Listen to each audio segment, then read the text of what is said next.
சம்போ மகாதேவா. மாண்டவரசி கண் திறந்து பார். முதலில் கரங்களை அகற்றுங்கள். அப்படி ஆகட்டும்.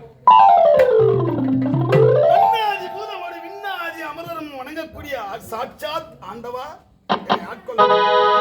என் ஆசை நல்லது உண்டு. இந்த பொழுது விடுவதற்கு காரணம் என்னவென்று தெரிய வேண்டும். சொல்லுங்க. பூலோகத்தில் இருக்கக்கூடியவள் நல சக்கரவர்த்திக்கும் தமையந்திக்கும் மகளாக பிறந்தவள் நலாயினி.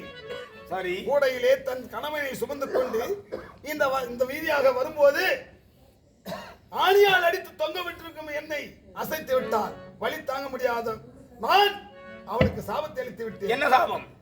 நானே சிவனுடைய பக்தனாக இருந்தால் உண்மையாக உரைக்கின்றேன், உன் தாலி அறுபட வேண்டும், உன்னுடைய கணவன் இறக்க வேண்டும் இந்த பொழுது விடுவதற்குள்ளே என்று சாபம் அளித்தேன். தவறல்லவா?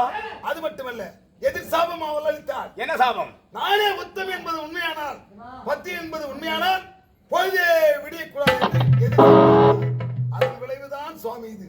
நீங்கள் இருவரும் கூட சாபன் படி மக்கள் எல்லாம் உலகத்தில் அவதி ஒட்டுக்கிறார்கள். புரியவில்லை? அவள் வரட்டும், சாபத்தை நான் பெற்றுக் கொள்கிறேன். சரி, அதை நான் பார்த்துக் கொள்கிறேன். ஆனால் நீ என்ன பாவம் செய்யவில்லை? எந்த பாவத்தை நான் செய்தோனே தெரியவில்லை. இந்த பூலகத்திலே ஆணியால் அடித்து தொங்கவிடப்பட்டிருந்தேன். முன்ஜென்மத்தில் செய்த வினை என்ன வினையோ புரிகிறதா? சொல்கிறேன் கேள்.